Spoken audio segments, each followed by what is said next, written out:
नमस्कार, बहुत स्वागत है आपका इंडिया वॉइस पर। मैं हूं आपके साथ दिनकर आनंद।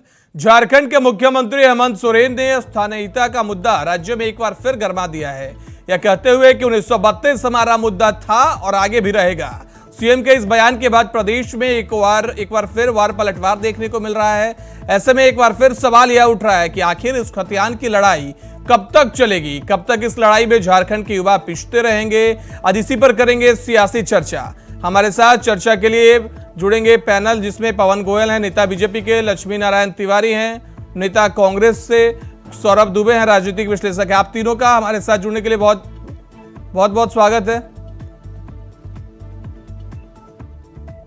इस सियासी चर्चा से पहले एक रिपोर्ट देखिए।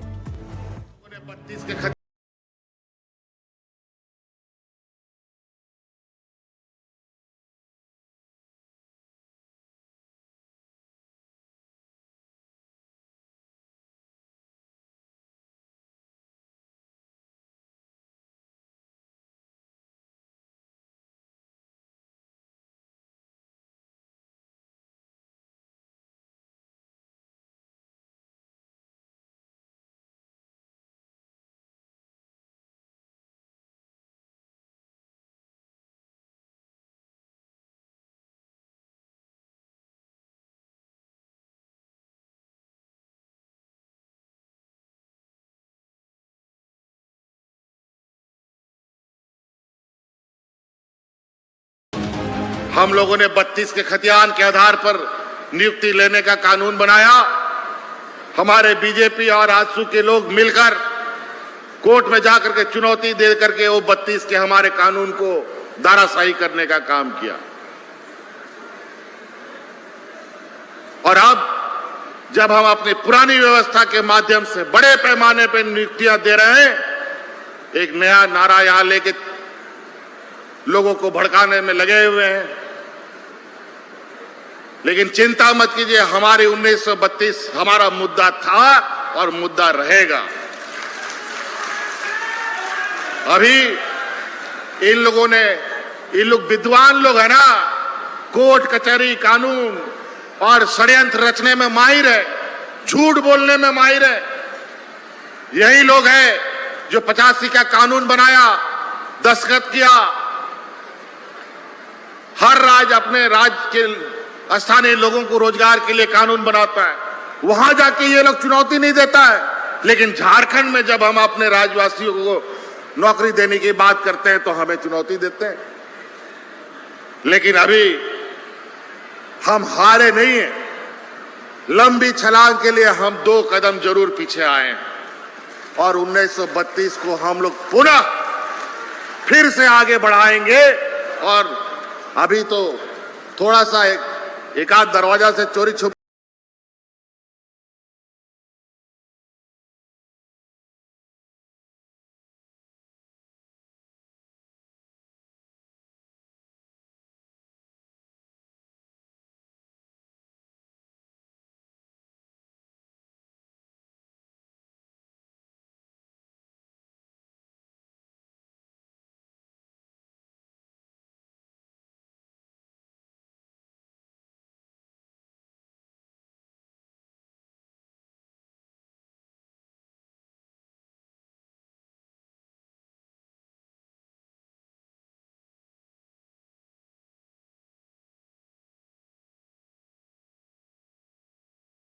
उन्नीस सौ 32 हमारा मुद्दा था, रहेगा और हम इसे आगे लागू करने की कोशिश करेंगे।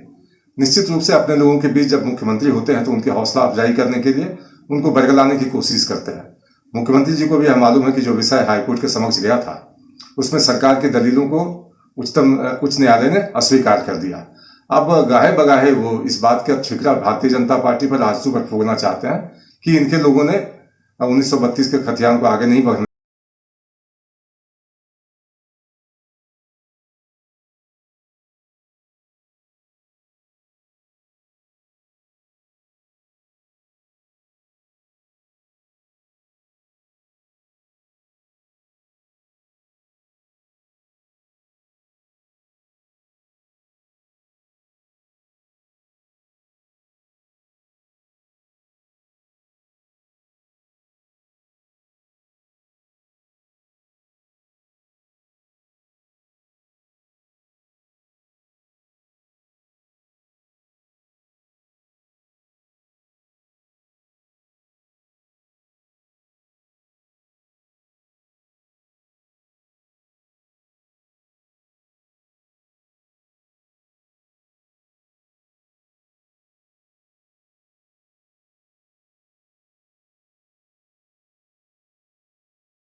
क्या 1932 का खतियान मामला बाकी में चुनावी हथकंडा हो गया है? इसी पर आज करेंगे चर्चा। पवन गोयल साहब हैं, नेता बीजेपी के, हमारे साथ जुड़ गए हैं। लक्ष्मी नारायण तिवारी, नेता कांग्रेस के हैं। सौरभ दुबे, राजनीतिक विश्लेषक है। आप तीनों का बहुत बहुत स्वागत है इंडिया वॉइस पर।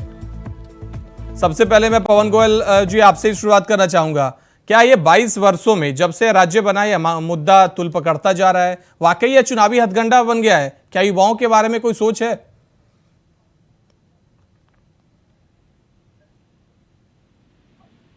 पवन गोयल साहब, आपकी आवाज नहीं आ रही है, आप अनम्यूट करिए। सर अब आ रही है? जी आ रही है। मैं कह रहा हूं सर, इंडिया वॉइस के माध्यम से आज मैं भारत की जनता को सबसे पहले तो चंद्रयान 3 की हार्दिक शुभकामनाएं देता हूं। आज हमारे लिए बड़े गौरव का और गर्व का विषय है जी। दूसरी बात, अब मैं हेमंत सोरेन के बयान पे आता हूं जो 1932 के बयान की चर्चा कर रहे हैं। सबसे पहले उन्होंने कहा कि 1932 के बयान पे हमें लोगों को, झारखंड की जनता को नौकरी देने में बड़ी सहायता मिल जाती है। तो मैं उनके उस बयान को याद दिलाना चाहता हूं जो उन्होंने सत्ता पाने से पहले हर साल 5 लाख लोगों को नौकरी देने का वायदा किया था। तब उन्होंने ये वादा नहीं किया था 1932 वाले बयान को दोबारा चर्चा में लाएंगे। उन्होंने कहा था हमारी सरकार आएगी तो हम 5 लाख लोगों को प्रतिवर्ष रोजगार देंगे। हम लोगों के महंगाई भत्ते को कम करके उसके रोजगार के अवसर को बढ़ाकर महंगाई कम करेंगे और देश के अंदर एक ईमानदार, हम झारखंड के अंदर एक ईमानदार सरकार को पैदा करेंगे जिससे कि रोजगार के अवसर बढ़ेंगे और उस ईमानदार छवि से व्यापार बढ़ेगा और लोगों को एक भ्रष्टाचारी सरकार से निजात मिलेगी और ईमानदार सरकार आपके सामने पेश होगी। लेकिन बिल्कुल इसके विपरीत हो गया। पहले पूरे भारत के अंदर अगर टोटल राज्य की बात करूं जो केंद्र शासित है और जो केंद्र शासित नहीं है, 36 राज्यों में पहले ऐसे मुख्यमंत्री हैं जो सीना ठोक के कहते हैं कि भ्रष्टाचारी अमित अग्रवाल, पूजा सिंघल, छवि रंजन मेरे मित्र हैं। क्या ये शोभा देता है? क्या भ्रष्टाचारी के साथ मुख्यमंत्री का रिश्ता ये क्या कहलाता है? ये जनता देख रही है। दूसरी बात, पहली ऐसी सरकार है जो व्यापार को व्यवसाय में और राजनीति को व्यापार में जोड़ रही है। व्यापारियों के साथ कभी भी नेताओं का रिश्ता नहीं होना चाहिए, लेकिन इसका ऑपोजिट है। जो भी लोग राजनीति के अंदर आते हैं ये समाज सेवा का विषय होता है, जनता के सेवा का विषय होता है। लेकिन जब राजनीतिक पार्टियां, राजनीतिक मुख्यमंत्री, उनके रिश्तेदार व्यापार में आ जाते हैं तो जनता को यूं ही खनन घोटाले में, जमीन घोटाले में, व्यापार घोटाले में, नौकरी घोटाले में आज का युवा झारखंड का चप्पे पर इनके खिलाफ मोर्चाबंदी कर रहा है। क्या ये सही है? लेकिन इन्होंने ना तो महंगाई की बात करी, ना जीएसटी में इनको टैक्स जनरेट हो रहा है। झारखंड की सरकार के बारे में मैं बता दूं, 36 राज्यों में 8वां ऐसा राज्य है जिसके अंदर जीएसटी से स्टेट को। लेकिन पवन साहब, मुख्यमंत्री ने तो बयान यह दिया कि विपक्ष के लोग षड्यंत्र कर बार बार इस मामले को उलझा रहे हैं। आप ही पे आरोप लगा रहे हैं वो। मैं बता रहा हूं ना, आप एक बात देखिए, विकास की बात को कैसे दबाया जाए, नौकरी देने को कैसे दबाया जाए, घोटाले की बातों को कैसे दबाया जाए, उसका सबसे बढ़िया तरीका है, आपकी तो गठबंधन की सरकार है, कांग्रेस सबसे पुरानी पार्टी, उसके साथ सरकार है। उसके बाद आप विपक्ष पे आरोप लगा रहे हो। विपक्ष पे आरोप तब लगाते जब मुख्यमंत्री विपक्ष का होता। आज तो मुख्यमंत्री आप खुद है, प्रशासन आपके हाथ में। आपने देखा कैसे पुलिस इंचार्ज ने अपनी पावर का मिसयूज किया। जब कोर्ट ने बैन लगा दिया तो पुलिस अधिकारियों ने उन भ्रष्टाचारियों की मुलाकात कैसे कराई। ये देखिए, बड़ा निंदनीय बयान है। एक मुख्यमंत्री होकर विपक्ष को इतना मजबूत बताने, आप इससे अंदाजा लगा लिए क्या वो झारखंड की सरकार चला पाएंगे? जी लक्ष्मी नारायण जी, आपने सुना कि पवन गोयल ने कहा कि यह बहुत निंदनीय बयान है। आप किस तरीके से देखते हैं? क्या विपक्ष पूरी साजिश कर रही है आज भी? दिनकर आनंद साहब, नमस्कार आपको। जी नमस्कार। और एक निवेदन है मेरा, आप जब मेरा परिचय प्रथम बार कराया तो आपने हमको बीजेपी नेता कह दिया।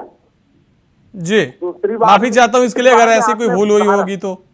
दूसरी बार में आपने सुधारा, धन्यवाद आपको। जी चलिए, मैंने सुना है जी का, जी ये बीजेपी के नेताओं को फोबिया हो गया है सर। जी पूछिए, सवाल कुछ पूछिए। अभी आपने 1932 के मुद्दे पर चर्चा आरंभ किया है और पवन गोयल जी लगातार खाली घोटाले घोटाले घोटाले घोटाले के नाम जी पवन गोयल जी मुस्कुरा रहे। मैं ये कह रहा हूं कि आपकी पार्टी का क्या स्टैंड है 1932 के इशू पर, आपको ये क्लियर करना चाहिए। तो कहाँ की बात कहाँ उत्तर देते हैं, नाम आपसे पूछा जाता है। जी लक्ष्मी नारायण साहब, लेकिन सत्ता में रहते हुए विक्टिम कार्ड कब तक खेलोगे आप? अच्छा नहीं लगता ना, आप लोग सत्ता में ही है, लगातार 1932 के खतियान का मामला आप लोग ही उठा देते हैं। देखिए बात ये है, हम ये निवेदन कर रहे हैं कि क्या सत्ता में रहते हुए क्या ऐसा सवाल आप कर रहे हैं जी, अगर इसको हम साल और महीने से क्लियर नहीं करें तो ये मान लिया जाएगा कि हम लोग सत्ता में जब से झारखंड बना है तब से हम ही लोग हैं। जी, सत्ता में हम लोगों को आए हुए 3 साल हो रहे हैं। जी, मैं बार बार आपके डिबेट में लक्ष्मी नारायण साहब, अब युवा क्या नहीं पूछेंगे 5 लाख नौकरी की संन्यास, नौकरी की रोजगार की बातों को, वरना संन्यास ले लेंगे, अब युवा नहीं पूछेंगे क्या? आनंद साहब, पूछना चाहिए आपको, लेकिन मैं निवेदन ये करूं जी, कि आपको ये भी पूछना चाहिए साथ साथ कि 2 करोड़ का क्या हुआ, सिर्फ 5 लाख का नहीं, 2 करोड़ का भी पूछना चाहिए। जी, पवन जी जवाब दीजिए, आप तो 5 लाख की बात कर रहे हैं, आप पे तो 2 करोड़ की बात आ रही है।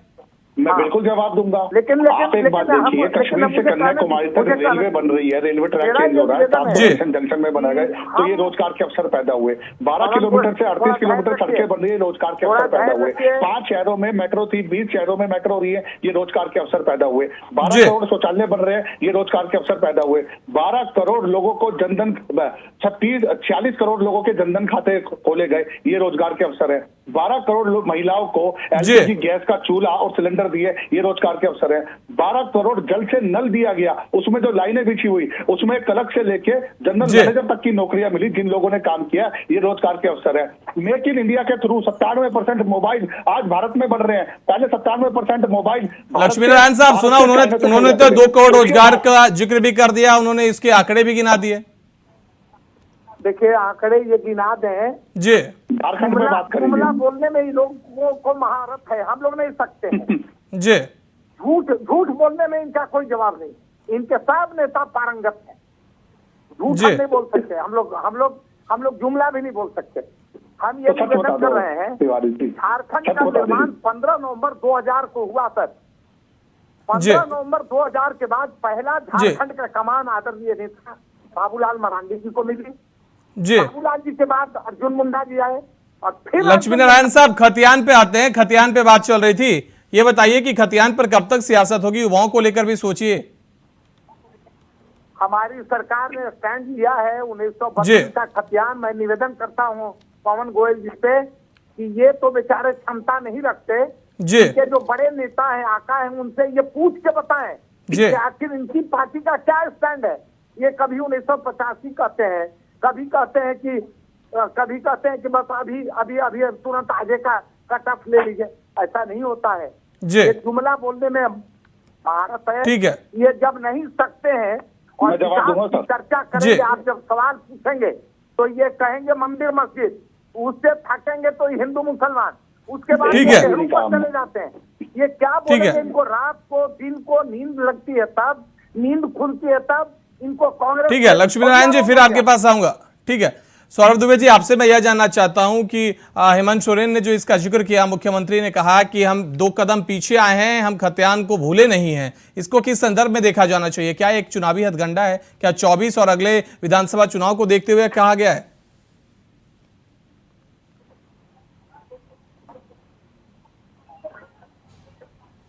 सौरभ दुबे साहब, आपकी आवाज क्लियर नहीं आ रही है, अनम्यूट करिए अपने आप को। जी, क्या आप मुझे सुन पा रहे हैं? जी बिल्कुल। देखिए, ये जो राजनीतिक दाव चला है हेमंत सोरेन जी की ओर से, ये मैं इसे सियासी दाव ही कहूंगा, और ये नहीं कहूंगा कि इससे कोई बहुत ज्यादा भला होने वाला है स्थानीय लोगों का। हालांकि गेंद बीजेपी के पाले में डाल दी गई, गेंद केंद्र के पाले में। इन्हें क्या करना है, इन्हें अपनी राय स्पष्ट करनी चाहिए, पहली चीज। दूसरी चीज ये कि आप अभी तक केंद्र से भी ये कहूंगा, बीजेपी से भी कहूंगा और राज्य शासन से भी कहूंगा कि आप अभी तक स्थानीय आदिवासियों को संतुष्ट क्यों नहीं कर पाए?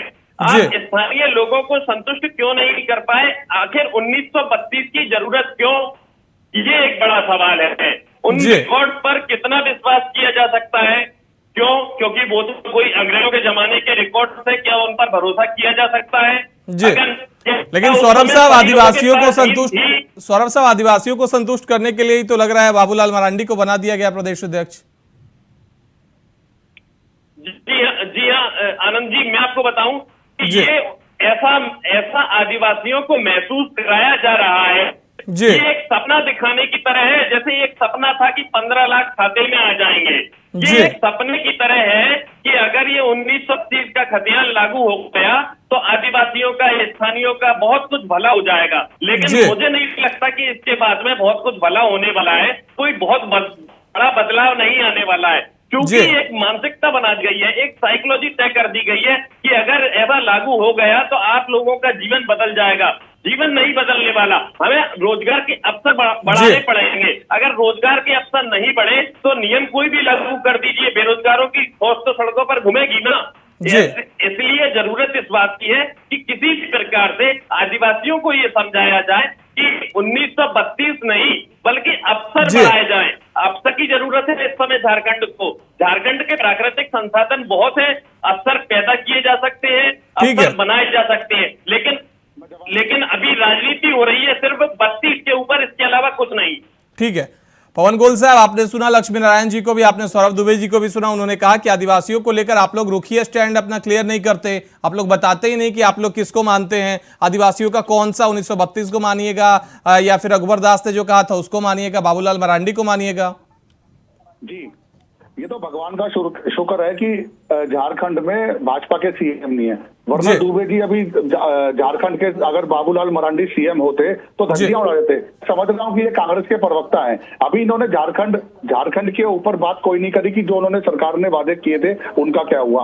अभी कांग्रेस के तिवारी जी भी बैठे थे, उनसे भी सवाल नहीं किया। इन्होंने बीजेपी को खाली ये चश्मा, मैं आपके बीच में नहीं बोल रहा था तिवारी जी, दुबे जी मैं आपके बीच में नहीं बोल रहा था। आपकी बारी आई या मेरे सवाल का उत्तर देना, मैंने पूरा मौका दिया था आपको। दूसरी बात, इन्होंने कहा ये आदिवासियों के लिए इनडायरेक्ट इन्होंने जुमला कह दिया। क्या राष्ट्रपति जो हमारी माया महिम राष्ट्रपति हैं वो क्या है और रामनाथ कोविंद पहले क्या थे? तो भारतीय जनता पार्टी कभी जात बिरादरी की राजनीति नहीं करती। माननीय प्रधानमंत्री मोदी जी 140 करोड़ लोगों की बात करते हैं, देश का सबसे बड़ा राज्य है उत्तर प्रदेश, योगी जी 24 करोड़ लोगों की बात करते हैं। तो मैं ये इन दोनों से, कांग्रेस के प्रवक्ताओं से और ये हमारे माननीय दुबे जी बैठे, इनसे कहूंगा कि जात बिरादरी को ना बांटे देश को। भारत एक लोकतांत्रिक देश है और भारतीय जनता पार्टी ने कभी भी ये बात नहीं कही कि हम एक हिंदू राष्ट्र बनाने की कोशिश कर रहे हैं। कभी भारतीय जनता पार्टी के किसी मंत्री सीएम पीएम ने नहीं कही। दूसरी तीसरी बात, अगर ये मुझे अच्छा लगता जिस तरीके से झारखंड में भ्रष्टाचार फैलता जा रहा है, दुबे साहब उस पर 1% करते, इन्होंने कोई पर्सन नहीं किया, एक भी पर्सन इन्होंने भ्रष्टाचार पे नहीं किया। एक मिनट, जब आपकी बात आती दुबे साहब डिबेट खराब होती है, नेशनल चैनल पे बैठे हो, दुबे साहब डिबेट खराब होती है आपकी और मेरी डिबेट। सौरभ दुबे जी पवन गोयल जी को बोल लेने दीजिए, फिर आपके पास आऊंगा। हाँ, अपनी बारी में बोलिएगा, मैं आपकी बारी में बिल्कुल इस समय मैं बड़ा सम्मान करता हूं सभी का। तो मैं ये कहना चाह रहा हूं कि देखिए, भ्रष्टाचार के मुद्दे को, नौकरी के मुद्दे को, अमित अग्रवाल के मुद्दे को, झारखंड के सीएम के मुद्दे को, वहां पे जो जिस तरीके से कानून व्यवस्था खराब चरमरा गई है, खनन माफिया पैदा हो गए हैं, उस तरह से उन्होंने जो पुराने वादे किए थे उनको छोड़कर 1932 के ऊपर आ गए। क्या इन्होंने सरकार आने से पहले भी 1932 की बात की थी? बिल्कुल नहीं की थी। मैं इनसे पूछता हूँ कि दोनों प्रवक्ता बैठे हैं, जब इनकी सरकार नहीं थी, हमारे रघुवर दास सीएम थे, क्या इन्होंने तब ये बात की थी? लेकिन आज मुद्दे को भटकाने की कोशिश की जा रही है। ठीक है, दुबे जी जवाब दीजिए। आसानी से मोड़ा जा रहा था। दुबे जी जवाब दीजिए।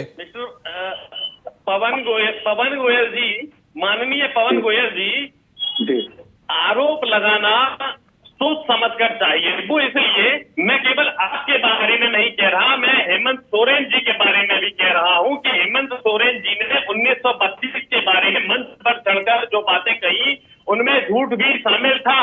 परंतु बीजेपी के लोगों की सोच ये है कि उनको अगर कोई थोड़ी सी नौसिया ले ले तो बस वो सीधे उसको विपक्ष का प्रवक्ता बता देते हैं, कांग्रेस का प्रवक्ता बता देते हैं। ऐसी भूल मत कीजिए, ऐसी भूल। ठीक है, सौरभ दुबे जी, पवन गोयल जी, लक्ष्मी नारायण तिवारी जी, समय की कमी है इसलिए आप सभी का हमारे साथ जुड़ने के लिए बहुत बहुत धन्यवाद। तो झारखंड में एक बार फिर से नियोजन नीति को लेकर वार पलटवार जारी है। एक तरफ से जहां बीजेपी की तरफ से आरोप लगाए जा रहे हैं तो दूसरी तरफ से जेएमएम के मुखिया और मुख्यमंत्री हेमंत सोरेन ने एक बार फिर से राग अल्पाया है। फिलहाल देखना होगा कि क्या यह चुनावी हथकंडा बनकर रहेगा या युवाओं के भविष्य की चिंता भी किसी पार्टी को होगी। फिलहाल आप सभी का इस चर्चा में जुड़ने के लिए बहुत बहुत धन्यवाद।